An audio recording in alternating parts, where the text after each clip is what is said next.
One Christmas Eve pageant, I was gathering with a group of children after we'd assembled the great manger scene and asking wondering questions. I wonder how Mary and Joseph felt about the new baby. I wonder how the shepherds felt after the angels came and announced Jesus' birth to them. I wonder about these wise men and the presents they brought. Who knows what the gifts were that the wise men brought? And luckily, some children in the group knew the answers to a lot of those questions and had questions of their own. Finally came the big finish, when I was going to ask the question that I hoped would tie it all together and provide a great smooth transition to the rest of the Christmas Eve early liturgy. I asked the question after we talked about the wise men and their gifts, and I wonder, I said, what you'd like to give the baby Jesus. One precocious little boy in the front of the group waved his hand energetically back and forth, and I called on him and he said, I'd like to give him back my new baby brother. Well, the great spiritual writer Charles Williams says that the first rule of the spiritual life is accuracy, honesty.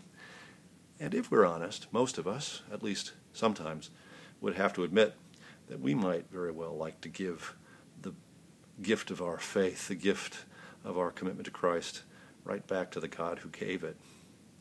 The point of these days of the Epiphany season, I think, is moving us from the sweet contemplation of the baby in the manger to the reality of an adult faith. We are called to move from the sentimentality and the good feelings of childhood, as they may be, to an adult faith, to an adult spirituality, to the adult demands and the challenges of following Christ in our daily lives. In a world of economic inequality and violence and political polarization, we're called to be agents of the reconciling, transformative love of Christ, to follow Christ, who entered the muck and the muddle and the fray of adult human interaction, who entered it and transformed it.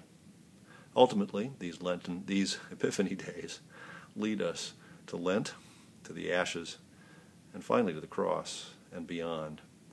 An adult faith might not always be obviously something we wish we had been given, but ultimately, the adult faith we have been given, this way of life we call Christian, this holy practice of following Christ, ultimately it leads even through the cross, even through death, to a life beyond imagining.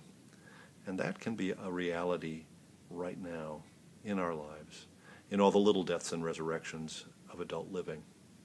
I wish you holy days of the Epiphany season. I wish you an adult journey into following Christ, who became one of us that we might have real life.